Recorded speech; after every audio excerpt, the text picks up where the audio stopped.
Adults, episode 620, Brain Candy Podcast. 620 is kind of like 420. It but is. Not. It's very similar, except sober. Except sober. Although that can be changed at the drop of a hat, so stay tuned. Well, not in the funny cigarette kind of way, because I'm all out. Wacky tobacco. Yeah, but I no problem. I live in Colorado. That shit's easy to come by. Wow. Like, do you stock up, or you just, like, get a little bit at a time?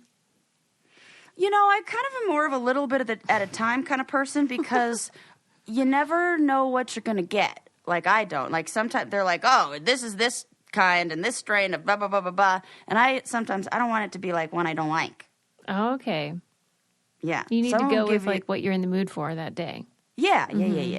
Well, really, I go for what's on sale. Oh, I didn't even know they had sales. Yeah. Try to get rid of some stuff, you know, get new stuff in, whatevs, or when it's, like, just down to, like, funny. a little bit left. You even bargain shop at the dispensary. Oh, Susie. Where do I not bargain shop? That's so great. Where? Never. Yeah. No, now this confirms it really is everywhere. Everywhere. She wants a deal. Yeah. I'm trying to think of where I wouldn't bargain shop. No, it's like everything. What else? Yeah. Plus, if you get the kind that's like a little, like, not as good, then it's less strong. And you, like, can actually function and be a normal human and not, like, a couch potato. Right. I don't need that. Yeah, right. Right. Although, So how's sober Susie over there? I mean, just sober. We're doing well. This is, you know, end of school time. Ooh, fun. Very exciting. I mean, is Lincoln one of those kids is like, get me out of the classroom, I need it to be summer? Yeah. Yeah, he is What psyched. kid isn't? He is so ready. I'm just so proud of him. Straight A's. I know. Oh, my Round of applause goodness. for Lincoln Butler. That was amazing. Yeah, well, it really is, though, because, you know, he has dyslexia and ADHD, and he really has struggled over the years, so this is wonderful news. Oh, my gosh. And I say it all comes down to, like, his celebrate Lincoln. team, his teachers, and other people that help him at the school. It's and really his miraculous. parents. Well, but hello. The thing is, he's had the same parents the whole time, but he isn't, even when he was struggling. And what made the difference was this new school when we moved back to Pittsburgh. So I am thankful to all the teachers out there who, I don't know how you guys do it. They're the best. It feels miraculous to me. Yeah. Really? When you get a good one, it does. It feels like, wow. They have, like, it's a superpower to me. It is. Because I don't really have it. And they, like, to be a teacher right now and to still show up and do what you do to make that kind of difference and help a kid every day like that. Yeah, and they're like, listen, forget about this stupid ass, like, Teacher Appreciation Week. What we want is better pay. Beep, beep, beep. Like, let's vote accordingly to make sure that they are getting what they need. God. Like, anyway, so yeah, summer's upon us. It's a very happy time. And yeah, so that's what's going on around here. Yay. What about you? Oh, I am enjoying summer in Colorado and camping like crazy. I did my first car tent camping trip. Yes. That was so fun. Yeah. I saw this. It's like the best. I saw the monstrosity on Instagram, and I took a screenshot, and I just said, I need to just say to her, that has she heard of houses? Because, like, at a certain point, it's like, literally, that's why we have houses. No way! You get to go. Okay, this was the coolest. Yeah. There are camping in Colorado is totally different than California. California is like, here's your campsite. Here's your 20 available sites. They're all going to, like, be right next to each other. You're going to hear everybody snoring in the whole campsite. No. You're going to, like, be sharing the same bathroom. It's all, like, facility, blah, blah, blah. And in Colorado, it's like, you got a car that can get there? Go wherever the fuck you want. Oh, really? Yeah. It's a free-for-all. And it's the best. It's total free-for-all in certain areas. And so you and the only way you can get there is with a four-wheel drive, like off-road vehicle, and like can't take trailers out there. We're going through like creeks and up these like rocky climbs. I felt like a kid at Disneyland. Like it was so fun. I've never done any of that before. And so you get to these locations where we are waking up in the morning to this view of like snow-capped mountains over the valley, like all covered in green. Like it is gorgeous. I can't get that view out of my townhouse. Come on. No, it does sound very, very lovely for you. So the house comes with you, and it, no joke, takes like 4 minutes to set up. Wow.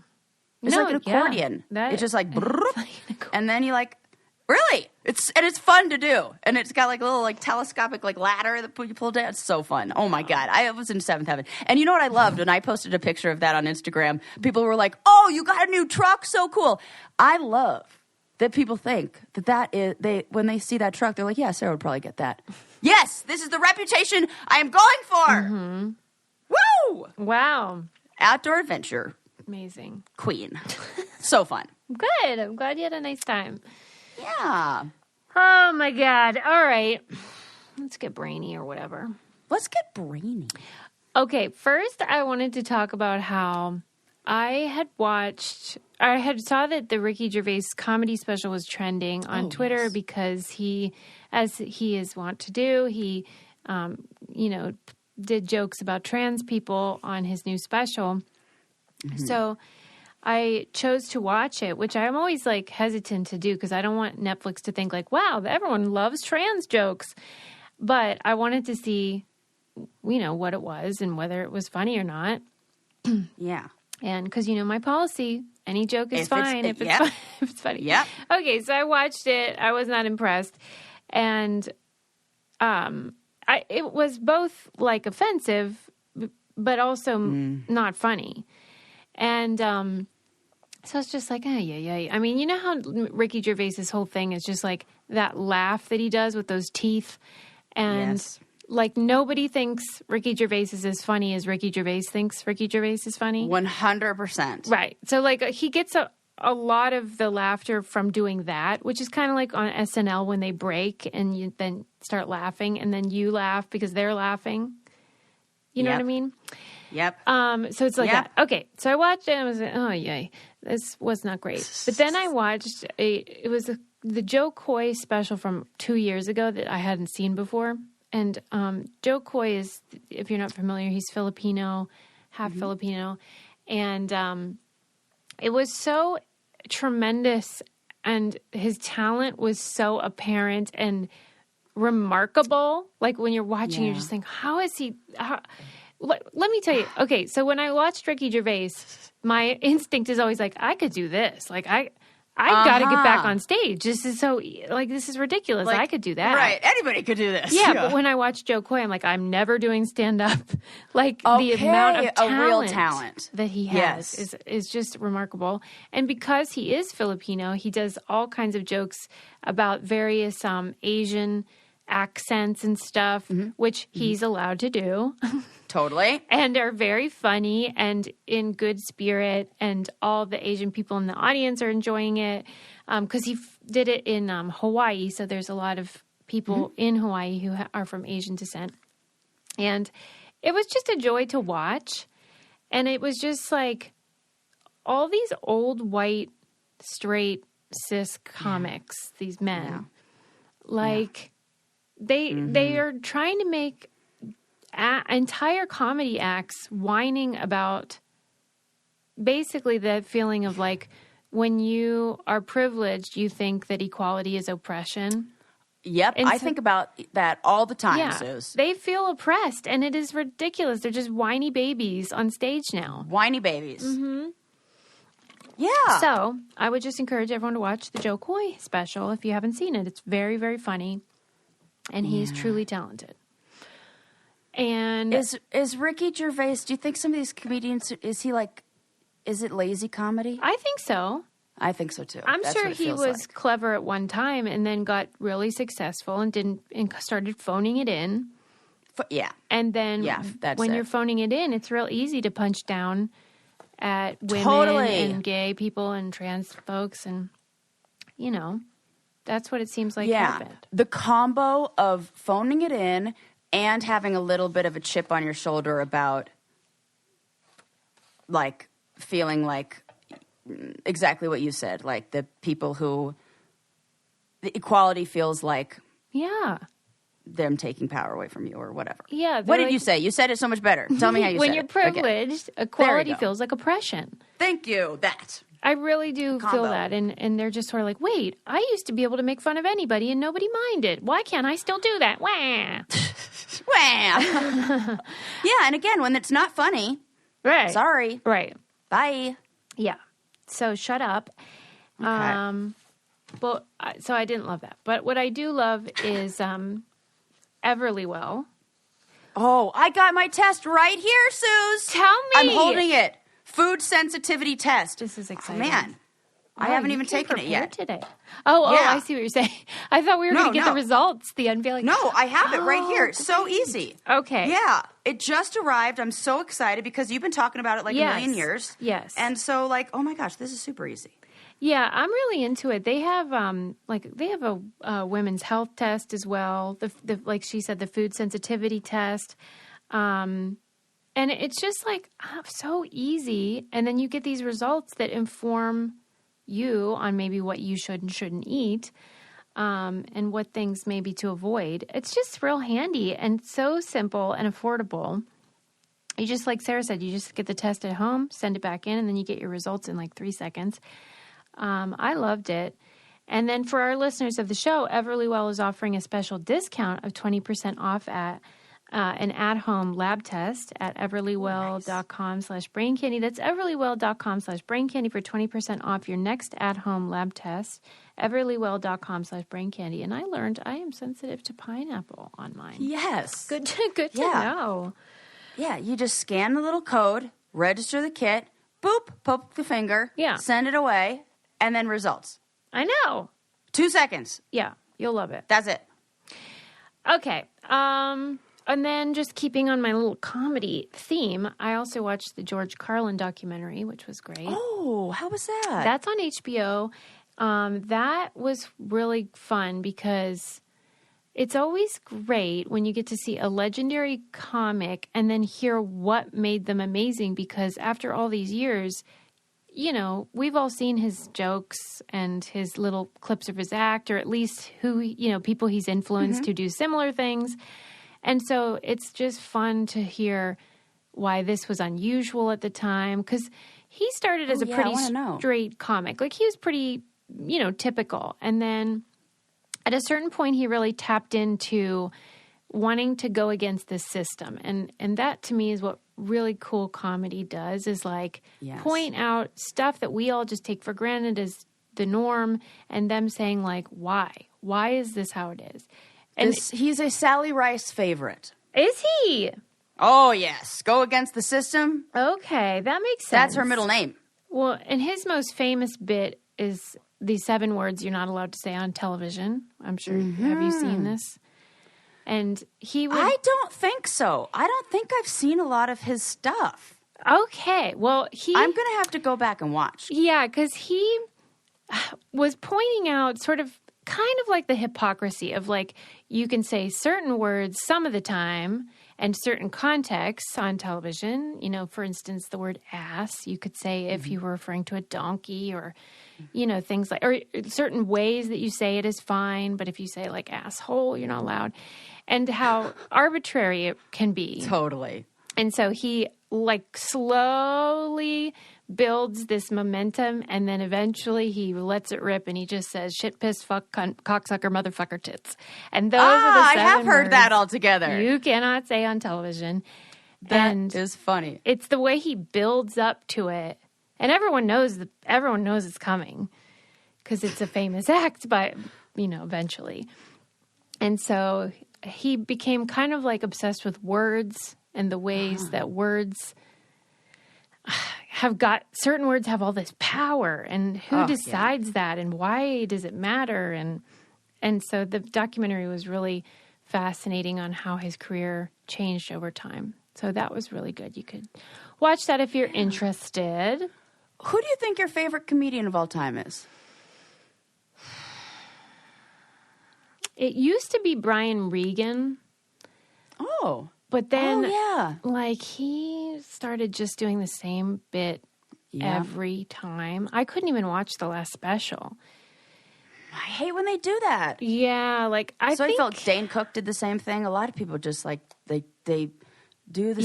They settle into it. Yeah. That's a really hard question for me to answer. I'm going to think on that. Like, if I had to choose one ultimate one. We should ask our listeners, too, because... For sure. I'd be interested because then maybe to we know. can discover some new ones. Yeah. Guys, let us have, know. Like, one that's your all-time favorite? You know, I didn't until I asked this question, and now I do. Tig Notaro, hands down. Oh, that's a good choice. I went to see her, and I was laughing so hard at parts where she wasn't even doing anything funny, but I just knew it was coming. And like, I believe that somebody, like, there was even a moment where like she was like, made a comment about it. And I was like, oh, I can't help it. Like, I was so I could not stop. She's so funny. Yeah. Like, certain people, it doesn't even matter what they say. It's like the way it doesn't. they say She it. could stand there and look at me. Or like, and just hold the microphone, and I'm like, "It's hilarious! It's hilarious! I love this bit." Like, it's just because it's the uncomfortable. She's the queen of awkward pause, the awkward pause, and like holding that space for the dead air, and like, and when she did the topless special, the Tig Notaro live. Not live, but live. Mm-hmm. And then she did the special where she took her top off after she had a double mastectomy. Mm-hmm. And she finished the set topless, and you don't even notice it. It's not part of the thing. It's so, to do that, come on. That's the best. You know, I'm sitting here thinking, like, I'll be like, you know what? It's Bob Newhart. My favorite's Bob Newhart. And then I'm like, no, it's Jerry Seinfeld. And then I'm just like, no. I forgot about both of those it's people. Bill Burr. Like, every time I could, it's really hard to choose. It's so hard to choose. Yeah. But most people think Jerry is the GOAT. Yeah. Or at least Jerry does. Because he could take something. I mean, he basically says that. Because he takes something completely mundane and makes it funny. Well, and he's very committed to sort of the science of, like, every word has to be exact.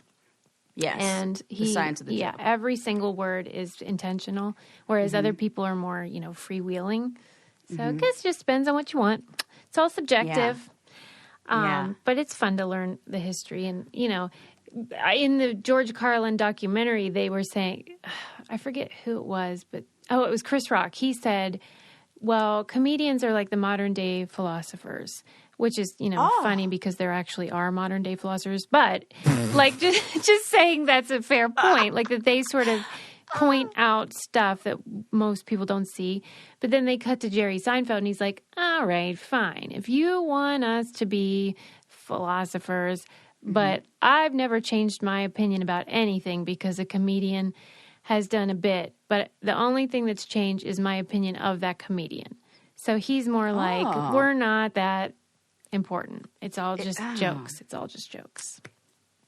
So I don't know. What do you think? Do you think that they're sort of like important philosophers, or do you just think it's just comedy? I do think they're important. I think that comedians help to push forward change. Mm-hmm. Because if you can make, in the same way, I think The Simpsons and Family Guy did the same thing. Mm-hmm. And that when you can make something normalized through humor, it's like the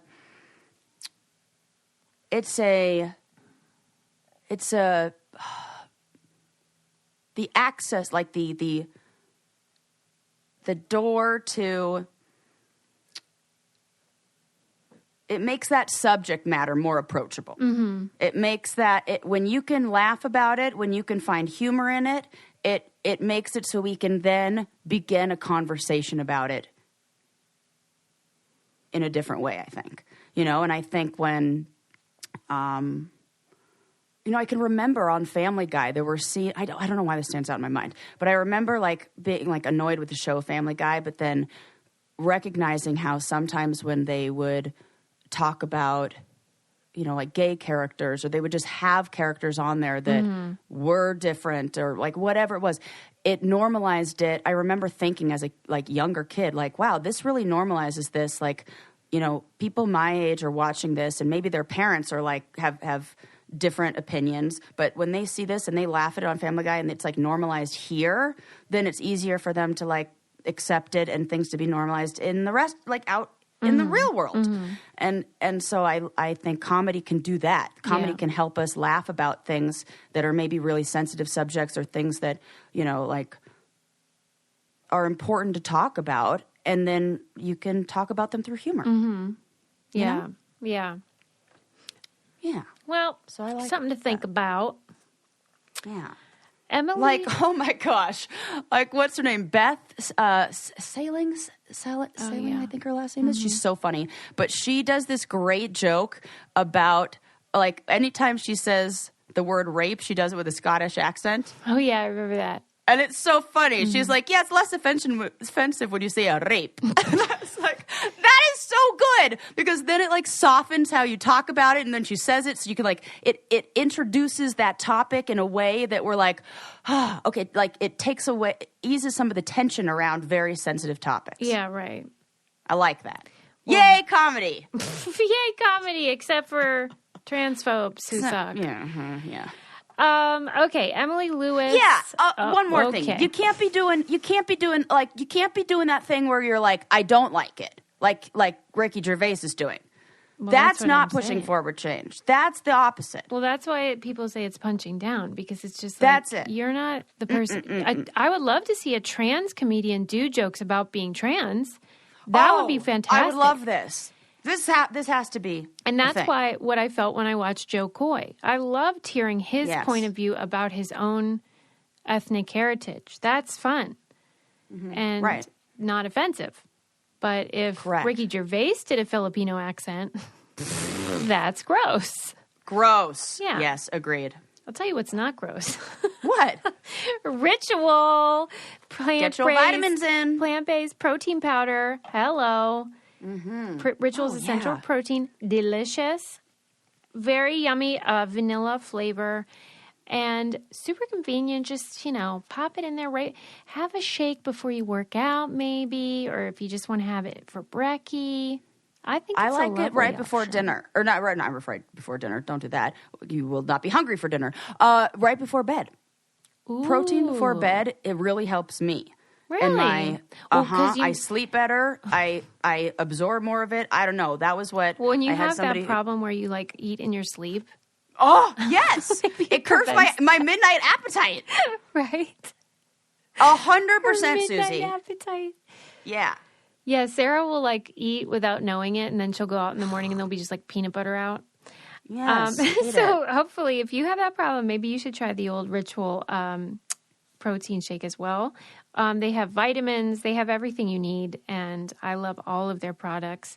Ready to shake up your protein ritual? Our listeners get 10% off during your first 3 months at ritual.com/braincandy. Ritual even offers a money-back guarantee if you're not 100% in love. Visit ritual.com/braincandy today for 10% off your first 3 months. Goes right to your door. What are you waiting for? People? I love that too. Yeah. I never remember, and you can't really get good protein powder at a lot of like grocery stores or things like that, because I also am really sensitive to the animal products in it. It'll make me like break out. Yeah, no. And so I need the plant-based one.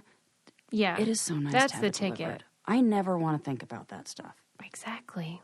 I There you go. agree more. Yeah. As I was saying, Emily Lewis, a brainiac who was also on Jeopardy. Yeah, we went to see her. Shout out to Emily. She sent me or tagged me in an article about illegal baby names. What? In the U.S., which is so fun. Stop it right now. It's true. Illegal? What if on that list was Susie? Right. Well, because your mom yes. said... My mom truly thought she couldn't name me Susie, so she named me Susan. She's Had to be official. I can't do that. Oh, that's so funny. Okay, so these were ruled illegal by courts within the U.S. This isn't the entire list, but this is some of them. I can't believe this is actually a thing. I can't either. And the first two, I don't even understand. The first two are king and queen, which seem fine. Wait a sec. Aren't there famous people with those names? For fucking sure there are. What about Latifah? Oh my God, stop it, Susie. But it seems like there actually are some. Aren't there? There has to be. Yeah. Who's that enforcing is King, these? and King is also a cool first name. Yeah. I think I'm down for that. Yeah. You should fight this law. I'm going, and I feel like King, I think, not even gendered. No, okay. Either or. Okay. That could be fucking cool. That could be. I like where your head is. It's like a boy named Sue. It's very similar. A girl named King. The third is Jesus Christ. Jesus Christ. Is it, question, is it, that is a first name? Or you can't do Jesus, middle name, Christ? I don't know. Because Jesus, come on. Well, right. Jesus is clearly allowed. Clearly, but you can't do, and is it hyphenated, one word? This is written as two words, not hyphenated, and doesn't say Jesus Cristo is off the table, so okay. Maybe it's just workaround. Jesus Christ. Yeah. That is so weird. So weird. I mean, I don't know who would name their kid Jesus Christ, but Somebody. It seems like, I don't know, Nick Cannon would do that. Oh my God! Well, he's got so many kids, he's running out of names. Right, there aren't very many left that he hasn't used, list. I'm sure. Right. Okay, the next one I do not understand. It is the Roman numeral for 3, or III. Why? But other Roman numerals are okay? Yeah. This is completely, Yeah, you're like, I have arbitrary follow-up questions. Is that the right word? Arbitrary? Well, it is appearing to be arbitrary because that's the only Roman numeral listed. Yes. Okay. But I'm it just using that also word correctly. feels like we should hear the rest of the story. There must be a reason. There's always a reason. It's kind of like those instruction or those warnings on things like an iron that say do not iron while wearing clothes. We know some idiot, one time me, ironed while wearing clothes. Sarah. Okay, next one, Santa Claus. Illegal. Stop it right now. Illegal. This, Emily. Yeah. Thank you. Yeah. Thank you for this list. This really is a treat. It's a treat. Santa Claus. Mm-hmm. The next one makes no sense. But I want to know if you can name somebody Santa. Right. And is it just if your last name is Claus, you Correct. can't? Right. That would be awesome, though. What if it was because of confusion with the post office? Oh. Where do we send this? Probably North is. Pole? Yeah, all his mail keeps getting redirected. Oh my gosh. Yeah, that list just shows up every year. Right. Okay, next one. Oh, God, it's funny. Majesty. I don't believe this. I don't believe it. That's definitely a name. Actually, somebody has named their child King Majesty. Guaranteed. King Majesty. Come on. This is a thing. Come on. The next one I can't say, but it's mystery and then the N-word. Well, that I'll agree should be on that list. Yeah. But all slurs, what? How about just slurs aren't allowed? Yeah. Adolf Hitler, not allowed. Oh, God. Next one, Messiah. Messiah? Yeah. I love how mad you are. I'm more confused. Yeah, right. I'm confused as to, is it considered child abuse? It did say, because that's what I'm thinking. It's what is because this has got to be something down the line. It causes there's a It says that for the next list, which is around the world ones, it said some countries banned them because they're ridiculous or because they can cause children problems in social interactions. Yeah, which, by the way, the best one on that list is from Mexico, and it's not allowed that you could name your kid RoboCop. RoboCop. Stop. Which, is hilarious. But in the United States, you can name your kid RoboCop? I guess so. Oh, everything is weird. Yeah. And then the @ symbol is illegal in the U.S. As it should be. And then the number 1069. What? Yes! But regular 69 you can do? That's fine. That's I'm nice. confused. Oh, Lord. What is... Okay, let me tell you other funny ones from the international list. This is so crazy. It's so great. I'm going to put the whole thing on my close friends on Instagram because there's too many to name all of them, but they're hilarious. Oh, my God. Susie's close friends is gold, by the way. Thank you. Wow, that's high It's praise. the best. Thank you. It really is. Because you will see photos. I swear, I'm like, I don't even know how you have so many photos from your road rules days. She's got photos of all of your favorite old, not old, Yeah, oldies but goodies. But I mean, for sure. older cast like. But that's why I have so many more than you, because by the time you came around, it was outlawed. Right, they were like, you're not allowed. Cameras. Oh, that's why. Mm-hmm. Okay, well, I've got a lot of memorabilia. I'll put that on there. Yeah, because it is annoying. Because when I look back and see all those pictures, it is such a joy. And it really bumps me out that, like, on the show you and I did together, I have, I think, 2 pictures. Yeah. It sucks. Oh, my gosh. In Saudi Arabia, guess what is illegal? What? Linda? No! No! Yes. No! Yes. No. That... Wait. What a gift. Morocco? What a gift. What? Sarah! No, it's not! Yes. My name illegal in Morocco? I'm so glad I didn't read this until right now because that is hilarious. Wow! I was just talking the other day about how I wanted to go to Morocco. Oh, my God. What if your name's a swear there or something? What if it is? It probably is. This is kind of, I mean, not exactly, but in a similar way, why my mom goes by Sarah in like Latin American countries or Spanish-speaking countries, because it's weird if she goes by Salt. Right. I wonder what yours translates to in Morocco. What the hell do they speak there? And I should know that. Is it French? I don't know. I'm going to tell you right now. The official language? Oh, Arabic? Oh, that makes sense. I would have never guessed that. Oh, wow. That's fascinating. Yeah. At any rate, interesting. Yeah, that's bonkers. We're going to have to look into why Sarah is illegal there. It's got to be. Now, I wonder also if it's like the pronunciation, like the word itself doesn't mean anything, but maybe like how it's pronounced sounds like something awful. Yeah, right. Mm-hmm. And the number 007 in Malaysia, not allowed. They didn't want any. Not allowed. Not allowed. But you know what is allowed? Bond, James Bond. That's fine. They're fine with that. That's great. That was a funny joke.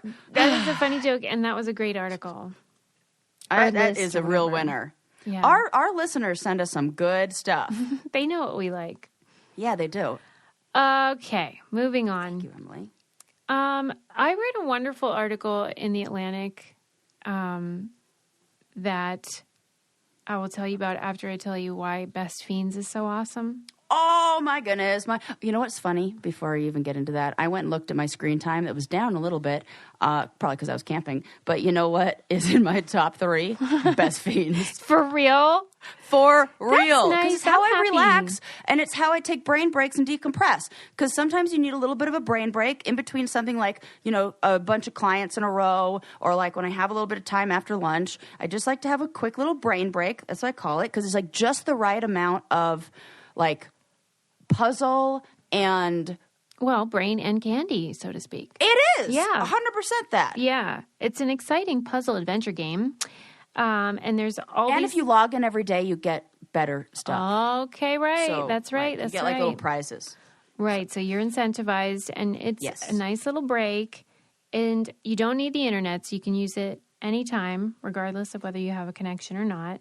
And you kind of work your way up the levels, and everyone writes to us and tells us what level they're on and all that jazz, because it's just fun and a little challenge. So fun. But you've earned your fun time. Go to the App Store or Google Play to download Best Fiends for free. Plus, earn even more with $5 worth of in-game rewards when you reach level 5. That's Friends I want that. without the R, Best Fiends. Okay. So the article was in The Atlantic, and it was about teenage girls' fandom, kind of like Beatlemania. This was a while back, yes? No, this one's a new one. Oh. But okay. This has been on my mind so much lately because you remember, like on May the 4th, I put on my Insta story, like, I cannot believe those dorks got a whole day to talk about Star Wars. Because it really grinds my gears that things that boys obsess over, they just continue obsessing over into adulthood. And everyone thinks it's fine and normal. At like Comic-Con, all the cosplay, LARPing, all that stuff. Right. They buy the toys and the bobbleheads and the collectibles. And like, if a girl was like that about Justin Bieber from the age of 12 till death, people would put her into a mental hospital. You're correct. And it really bothers me how the framing has been that little girls are hysterical and, crazy, and there's no substance to it. But when boys are into something, it's like a hobby. He loves Star Wars or comic books or baseball cards. And so anyway, there's a book coming out about it, which I'm going to choose for my July book club pick. Oh, yes. But this article was based on that upcoming book. And so it was talking about how, nobody ever considered, what are these girls really screaming about? What? Yes. It's always just assumed it meant nothing. And they're just crazy, and it's like mental illness almost. That's how it's framed. Right. And right. then, with the Beatles mania and then passing out. Mm-hmm. And all of the people writing about Beatlemania were men. Back then, that's who journalists were, just white men. And so that's a good point. It was just dismissed and diminished. And, it seemed like there was the fandom, but then there was the myth making around that hysteria, and it was associated with feminine excess, working class people, people of color, people whose emotions were seen as out of control, and they never sort of acknowledged the way that oftentimes these girls consume stuff, but then they create from it, they make art and they make little fan clubs where there's a community. And in jokes and stories from the but they're just portrayed as empty vessels. Yep. I had read, and this was something that I had put in my list of things to talk about a long time ago, because I read, I want to say in the beginning of the year, read this article in Vogue that was called "It's Time We Stop Treating Fangirls as Pop Culture's Favorite Punchline." Mm-hmm. And it talked about how about another example? Sports. Mm-hmm. Those guys are going fucking crazy for their teams and all that, and but if you have lunatics. A woman doing it to they painting their face, right. paint their stomach. But if somebody did that to Justin Bieber, or you'd be like, Sarah, she's nuts. For as much as I do not like the whole Kardashian thing, think about the way that media and men talk about the Kardashians. Mm-hmm. And compare it to how we talk about fucking Mark Hamill from Star Wars, or any of these sports people, also known as athletes, sports people. There's just this reverence that is placed around anything that men are into, and that just does not exist. They have lightsabers, grown men. And I know some of the women listening are like, yeah, my husband has one of those, or whatever. And that's fine. But why can't we extend that same, reverence to whatever women are into? Yeah. And the problem isn't, and I can hear some women out there going, but I'm into Star Wars and I like doing all that. Yes, totally. That but it feels like we have to ask some questions when the only time women are allowed to partake in the fandom is when it's a male-approved Comic-Con. subject matter. Mm-hmm. Right. whenever it's almost entirely women and gay men, it's totally dismissed and flattened into like, cuckoo, what's wrong with them? They're so weird. Right. And I'm wound up about it. So I'm excited to read that book. I wish I could remember. It's like Everything I Need. Oh, I forget what it's called. It's by Caitlin Tiffany. But anyway, I just think that's worth thinking about. And whenever May the 4th comes around, I'm always like, oh no, not this again. Like, do we really have to keep saying May the 4th be with you? Please. Please stop it. Yeah. Anyway, maybe Dahlia can put the article in the Do you think people just love hopping on a like, I don't know, what feels like we're all in a giant meme together? You mean by making fun of, May the 4th be with you kind of thing, in the same way they do, like, everybody posts that on May 1st. Don't say it. I know. Totally. Of course, I know social media has brought that whole thing on. And that can be fun community, too, where you just, like, post puns and silly stuff, whatever. I'm personally not into it. But if we're going to let a certain group of people do it without consequence, then maybe let everybody do it. And, and then I just pulled up this article, too, and one of the things it talks about is, like, the gender disparity between the world of fans.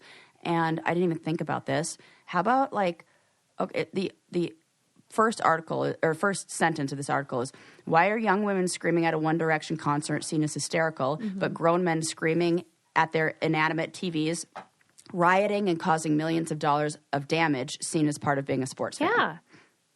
Well, and this is what we see every time a woman runs for office. Women are too emotional. Well, that's only because certain emotions are seen as less than. Right. And like rage, that's fine. Like the fact that men commit all these murders, mass murders, whatever, is just like accepted and never commented on how that's emotion, ding dongs. Oh my gosh. Yes, absolutely. Hello. But women are too emotional to run for office. Did you see Trump? Anyone? No? And when I was married, lived in a house where fucking Sports Center was on all the time in the background. And you want to hear, like, the most annoying arguments, and everybody's arguing all the time. Mm-hmm. And then, like, these men are like, oh, women, they just on television. They're just, like, on Desperate Housewives. They're just all so catty, and they're just all yelling at each other and arguing all the time. Have you seen Sports Center? Right. That's all they do. Even fucking fantasy football. I mean, these people are invested. Yes. Very invested. So it's only fair that we allow women to be invested in the things that they want to be invested in without shitting on them. Right. That's it. We're just saying we want everybody to be able to be cuckoo crazy. Everyone should be allowed to be garbage. Yeah. Yeah, so that winds me up. I get real mad about it. Well, I mean, this is not related, but it's in the same patriarchal vein, which is that the New York Times had done a... The patriarchal vein just makes me picture a dick. Ew! Totally! Oh, God. Susie, those two words together painted an image in my mind that okay, that's funny. Oh, God. Okay, I'm going to have to get past this. Okay, the New York Times ran an article about how, you know how historically we've been taught that women are baby girls are born with however number of eggs in their womb that they will ever have, and that's how it goes. And then they slowly deplete over time, and then menopause is when all the eggs are gone, and then you can just die now. And it turns out that they do not think that is true anymore. That there is evidence now that women do keep creating eggs throughout their lifetime. And it would kind of make more sense that we did. Yeah, well, because other animals do.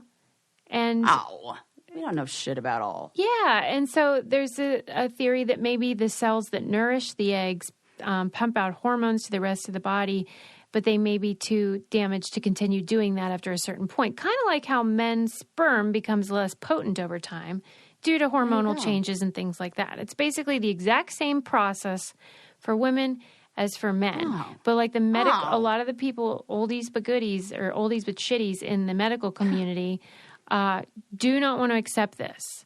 And this article was claiming that most of the reason for that is because this is the narrative that we've been told is that women get to a certain age and then they're basically worthless sacks of bones that need to be put out to pasture.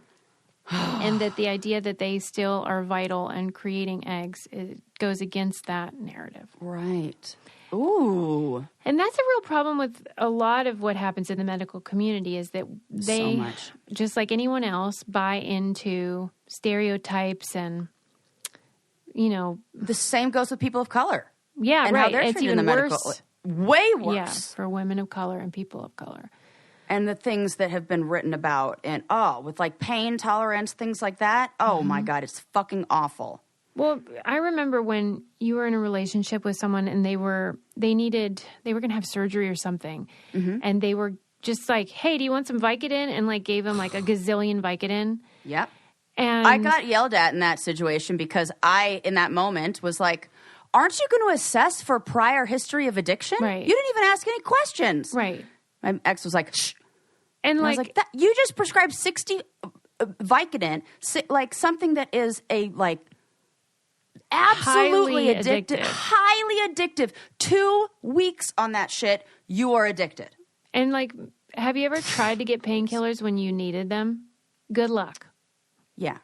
They're like, if you were a woman and were like, oh, I have, oh my God. So there's just, that's not great. So maybe you're producing eggs and you're just as vital and you should take that with you as you walk down the street. Hold your head high. You are a fertile egg-making machine.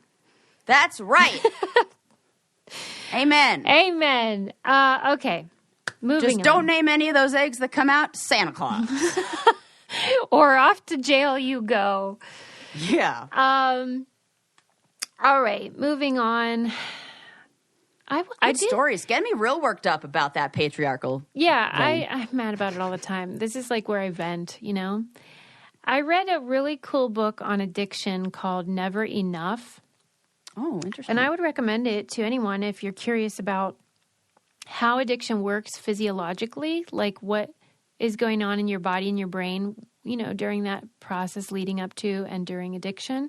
Because it's always, even though I love intervention and documentaries about addiction and stuff, it always feels very mysterious. Like, because it's hard to relate if you don't have those addictive kind of behaviors or tendencies.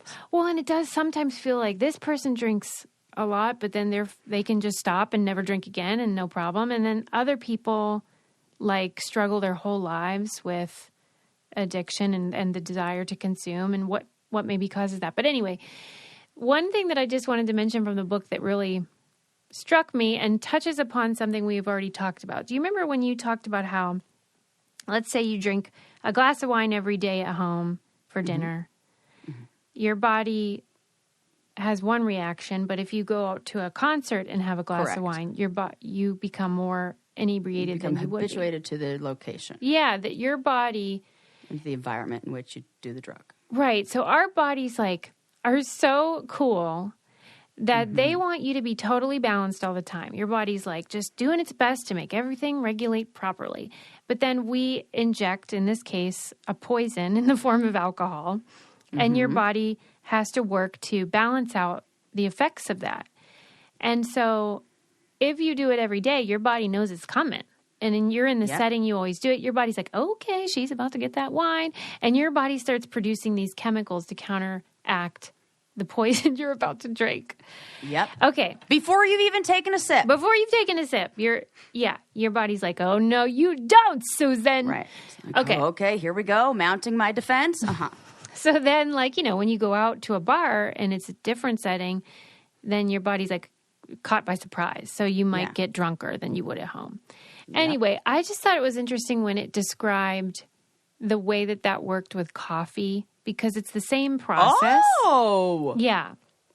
And like, oh my God. That's why everybody likes to go through their drive-thrus and like, okay. Interesting. We all know that you can be addicted to caffeine. I mean, that's not news, but the way that she described how that feeling when you first start drinking coffee in your life and that fun jolt you get from the caffeine, you know, your body starts to have the same reaction where it's like knows you're going to put that in there and it wants to counteract it. And so that thing where eventually if you keep drinking it, you have that feeling of like, don't talk to me before my coffee. Uh-huh. That is literally because you're addicted. So in order to feel normal, you have to have coffee. Oh, my gosh. So it balances you out because it's already the stuff before. And you, oh, my so gosh. At that point, you are just getting yourself to the point that you used to feel without coffee at all. That's why we have to you have to have breaks. Like, take breaks. Yeah. Yeah. If you want that jolt still. Yeah. Yeah. What do they call them? They call, the people who like smoke weed do this all the time. They call them tolerance breaks. Yes. Right. And that makes sense. You take a tolerance break. So you're like, I'm building up a little bit of a tolerance to this. Yeah. And it's a real thing. And that in the same way that, you know, when you hear a drug addict say like they're just chasing the high of that first time and that you're literally never going to feel that way again. Never, after you've had ever. it one time, your body is different after that. Right. It's, you know, it's like I say when my clients, it's like we have a file cabinet inside of our brain. And when we have experiences, our mind creates a file for that. And then it fills the file with information from its previous experiences from, you know, and that's where this is what it goes to. So before they ever did that drug, there was no file for methamphetamine. Yeah. Then they do the drug and it's like, we've just created a methamphetamine file. Mm-hmm. And now we fill it with all of this and da-da-da. And when the very first page of that file is, I don't know, whatever the experience was.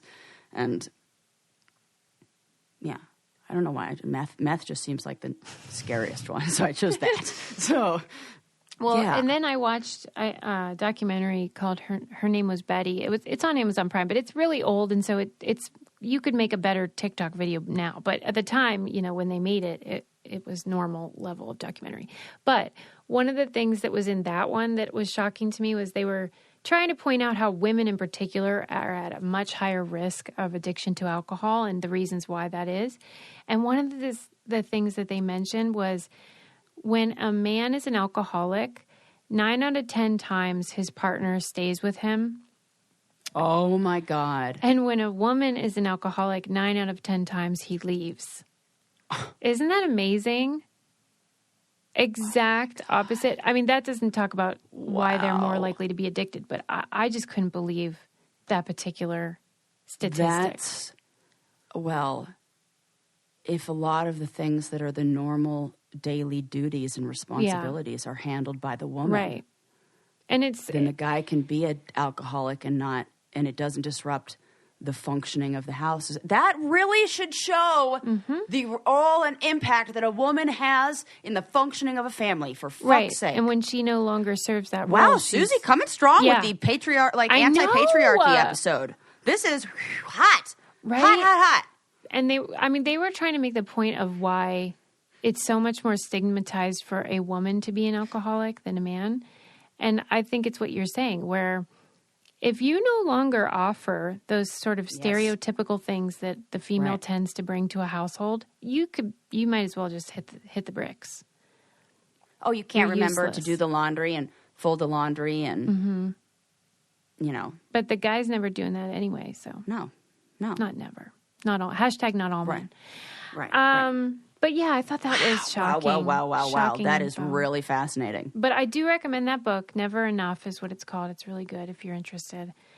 I think if somebody is maybe even dealing with feelings of addiction or addictive behaviors themselves, I think any time we can raise our awareness of what creates that, what causes that, then we can make the change that we want to make. I think I always think about our book, Habit, The Power of Habit, and how knowing how habits are created. Yeah, it's empowering. Made it so I was able to change habits or create new habits that I have been wanting to change or create for 35 years.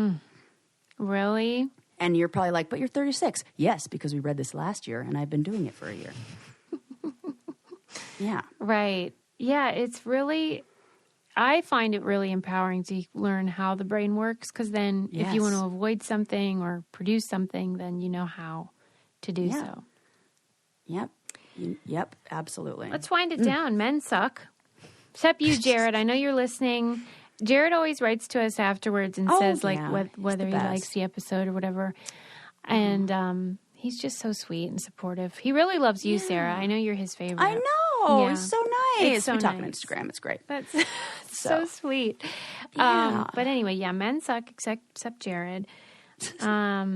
Ricky Gervais needs to stop whining.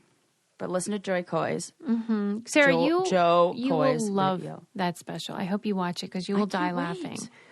Yes. So funny. I was thinking about you, Suze. The other night I went out to dinner with this guy I'm dating and his friend who does some stand-up. And it is so fun to go out with people who understand like the anatomy of a joke, because the jokes are so good. Yeah, like, I mean, it's like when you and I are together. It's like great. It's like I the always best. felt like I didn't really care too much about anything my son turned out to be, but I really wanted him to get the joke of life. Yeah, well, he does. And not only does he get the joke of life, he also gets straight A's. Right, but that is less important to me than just like really understanding how life is so bizarre and silly. Yes, he gets it. Yeah. And then some names are illegal. Turns out Peg Meister isn't a big dum-dum after all. And oh gosh, Susie, nowhere on that list, huh? no, but Sarah.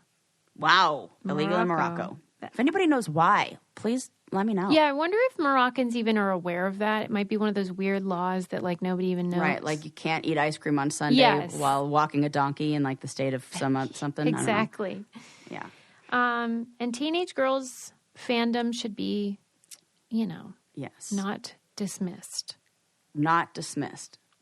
And then maybe you need a coffee break. And I don't mean like to take a break to drink coffee, but a break from drinking coffee. Oh my God, for real. I did that once, and how'd it go? I did it for how long was it? 12 weeks. 12 weeks. Really? And when I had, it was that 12-week body take back that I did with my friend Ashley. It was so good. I was never in better shape and like just felt so, and had so much energy not drinking coffee, which was the crazy thing because I like reset my system. And then I had a cup of coffee and I thought my heart was going to explode. Yeah, I'm not into that. I was like, this is a fucking drug. I couldn't believe it. I felt like if I did a push-up, I would push the entire earth down and I would just stay still. I felt like my body is so out of control, like so powerful and like weird and like, it was so crazy. Yeah, I've never been into coffee because of that. Like to me, it makes me feel like shaky. Yeah. Like as you know, I will have a can of Diet Coke or a cup of tea, but coffee is just too much for me. She says, I say, as I drink my coffee. Yeah, what are you at now? Like, what is your daily intake, would you say? 2 cups? No, it's usually one. It's probably 1 cup if I'm at home. Here's what my problem is that it's probably good that I do this because it keeps me from drinking a lot of coffee. I fill up my coffee, forget about it. It gets cold. I put it in the microwave. I put the microwave on for 1 minute and 30 seconds. Then I forget about the cup and the coffee in the microwave. Then I go back to it at about 11:30 and I go, oh my God, my coffee. And then I reheat it. And then I forget about that again. So, by the time 4 o'clock rolls around, maybe I've gotten through a cup. So it's like a slow drip all day. Yeah. So, But the other day when, 1 is fine for me. The other day, I went mountain biking for the first time, and we had breakfast in the morning, and they just come by and they're like, "You want a refill?" And I'm like, "Yeah, I do," because it's so nice to be sitting here and like, looking at the river while I'm drinking. It's hard to resist that. It was so romantic. And 4 cups of coffee later, my heart rate was 170 on the trail, and I was definitely throwing up because that, like, you know how I am if you've ever seen any challenges on MTV. Your girl is a puker, so I will not be combining anaerobic activities with caffeine in the future. Wow. Lesson learned. Remember the last time you did that? Do I? Houston, we have a problem. Oh my God, Suze. I'm so fucking lucky it wasn't the other direction. You know how far away a porta potty was? I would have become fucking Lance Armstrong. You'd be like, where'd she go? Woo! Zoom. I would take off so fast in that bicycle. Please. Right. I feel Houston, like my God. Just like not even resting my ass on the seat. Stuff. Please. What? Quit drinking coffee before I know. these things. What's wrong with me? Yeah, It's nerves. And so what my genius idea is drinking a thing that like literally makes you more anxious. Sarah. Oh man. Sarah. No. Let this be the last time. Now we know. Now we know. See, we're informed. Awareness is everything. Awareness creates change. I hope you guys leave us a 5-star review. Yes. Tell a friend. Buy some merch. We love that. I am drinking my coffee out of my Brain Candy Podcast mug. They are good mugs. They are good. And it's larger than a regular mug. So then I could just say I had one cup. But You're right. All right, people. We'll see you next time. Bye. Bye.